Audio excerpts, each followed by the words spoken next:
नमस्कार। आज के इस एक्सप्लेनर में हम बात करने वाले हैं इतिहास की एक ऐसी दर्दनाक घटना की जिसने पूरी दुनिया को झकझोर कर रख दिया था। 14 अप्रैल 1912 की वो भयानक रात और आरएमएस टाइटैनिक का डूबना।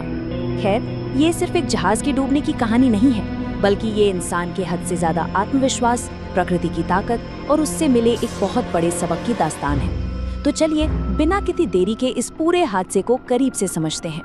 जरा सोचिए, 2 घंटे 40 मिनट, महज 160 मिनट। ये आंकड़ा सच में रोंगटे खड़े कर देने वाला है।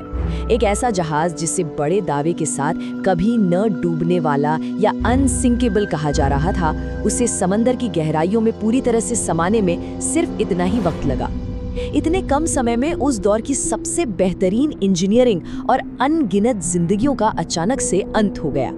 तो चलिए सबसे पहले बात करते हैं भाग 1 की, दुनिया का सबसे शानदार जहाज। अब आरएमएस टाइटैनिक कोई मामूली जहाज नहीं था। 1912 के उस दौर में ये दुनिया का सबसे बड़ा और सबसे लग्जूरियस जहाज माना जाता था। ये अपनी पहली और ऐतिहासिक यात्रा पर इंग्लैंड के साउथहैम्पटन से न्यूयॉर्क शहर के लिए निकला था। इसके अंदर की भव्यता, इसके डाइनिंग हॉल और इसकी तकनीक, मतलब सब कुछ एकदम हैरान करने वाला था। लेकिन इस बेमिसाल विलासिता और इसके भाग्य में लिखे भयानक अंत के बीच का जो फासला था ना, वो बहुत ही दर्दनाक था। अब आते हैं भाग 2 पर, वो खौफनाक रात और टक्कर। असल में उस रात हुआ क्या था? उस रात जो कुछ भी हुआ वो बहुत तेजी से हुआ। अंधेरी रात थी और जहाज समंदर का सीना चीरते हुए बहुत तेज स्पीड से आगे बढ़ रहा था। तभी अचानक सामने एक बहुत बड़ा बर्फ का पहाड़ यानी एक आइसबर्ग आ गया। जब तक क्रू को इसका पता चला तब तक बहुत देर हो चुकी थी। जहाज की स्पीड इतनी तेज थी कि वो पूरी तरह से टर्न नहीं ले पाया और सीधा उस आइसबर्ग से जा टकराया। इस जोरदार टक्कर से जहाज का निचला हिस्सा बुरी तरह फट गया। समंदर का जमा देने वाला पानी तेजी से अंदर घुसने लगा और वो विशालकाय जहाज धीरे धीरे डूबने लगा। ये सब इतनी फुर्ती से हुआ कि किसी को संभलने का मौका तक नहीं मिला। चलिए आगे बढ़ते हैं भाग 3 की तरफ, दुर्घटना के मुख्य कारण। क्या ये सिर्फ एक हादसा था? सच कहूं तो ये सिर्फ एक प्राकृतिक हादसा नहीं था। इसके पीछे इंसान का घमंड और ओवर कॉन्फिडेंस एक बहुत बड़ा कारण था। आपको जान के हैरानी होगी कि जहाज को पहले ही आइसबर्ग की कई चेतावनियां मिली थी। जी हाँ, कई वार्निंग्स, लेकिन उन्हें बिल्कुल भी सीरियसली नहीं लिया गया। उस समय लोगों के दिमाग में ये बात बैठ गई थी कि अरे टाइटैनिक तो कभी डूब ही नहीं सकता। और बस इसी अहंकार ने सबसे बड़ी चूक को जन्म दे दिया। और वो चूक क्या थी? वो थी लाइफ बोट्स की भारी कमी। जहाज पर जितने लोग सवार थे उनके मुकाबले लाइफ बोट्स ना के बराबर थी। दरअसल जहाज बनाने वालों ने इसकी खूबसूरती बरकरार रखने और जगह बचाने के चक्कर में लाइफ बोट्स की संख्या कम कर दी थी। उन्हें लगा कि भाई इनकी जरूरत ही कहाँ पड़ेगी।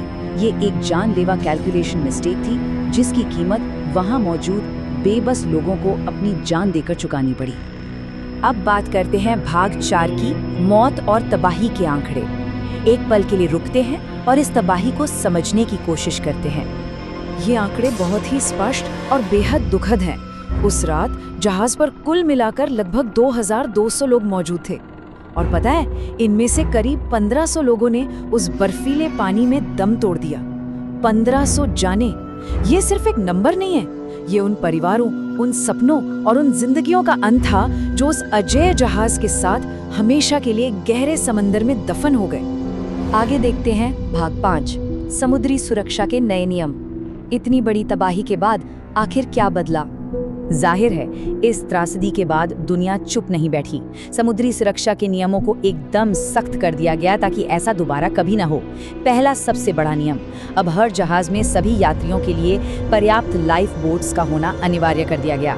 दूसरा बदलाव, समंदर में आइसबर्ग पर नजर रखने के लिए इंटरनेशनल लेवल पर नई पेट्रोलिंग व्यवस्था शुरू की गई। और तीसरा, हर जहाज के लिए ये जरूरी कर दिया गया कि उनका रेडियो संपर्क 24 घंटे ऑन रहेगा ताकि किसी भी इमरजेंसी में तुरंत मदद पहुंच सके। वैसे इस घटना को हम शायद इतने करीब से महसूस नहीं कर पाते अगर 1997 में हॉलीवुड की वो मशहूर फिल्म टाइटैनिक नहीं आती। ये सिनेमा के इतिहास की सबसे कामयाब फिल्मों में से एक है। इसी फिल्म ने इस पूरी ऐतिहासिक त्रासदी को हमारी आज की पीढ़ी तक पहुंचाया और लोगों के दिलों में इसे हमेशा के लिए अमर कर दिया। अब आते हैं हमारे आखिरी हिस्से यानी भाग 6 पर, इतिहास को समझने के तरीके। आज के इस डिजिटल दौर में इतिहास सिर्फ पुरानी किताबों तक सीमित नहीं है। आज हम आर्टिफिशियल इंटेलिजेंस प्लेटफॉर्म्स को अपना थॉट पार्टनर बना सकते हैं। जब आप टाइटैनिक जैसी किसी भी ऐतिहासिक घटना के डॉक्यूमेंट्स को ऐसे प्लेटफॉर्म पर अपलोड करते हैं तो वो सिर्फ आपको जानकारी नहीं देते, बल्कि उस जानकारी को एक मजेदार और इंटरैक्टिव अनुभव में बदल देते हैं। और ये काम कैसे करता है? बहुत ही सिंपल है। स्टेप 1, आप AI होस्ट द्वारा तैयार किया गया एक बेहतरीन ऑडियो ओवरव्यू सुन सकते हैं, बिल्कुल हमारी आज की चर्चा की तरह।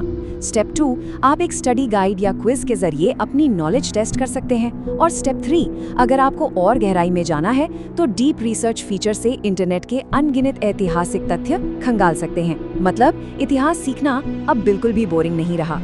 तो टाइटैनिक की इस पूरी कहानी और आज की नई तकनीक को देखने के बाद आपके लिए एक सवाल है, हम इतिहास की अन्य किन घटनाओं से इस तरह सीख सकते हैं? हमारे अतीत में अनगिनत ऐसे किस्से हैं जो हमें हमारे भविष्य के लिए बहुत कुछ सिखा सकते हैं। ज़रूरत है तो बस उन्हें सही नज़रिए से देखने की। आज के इस एक्सप्लेनर में हमारे साथ जुड़ने के लिए आपका बहुत बहुत शुक्रिया। बस यूं ही सीखते रहिए।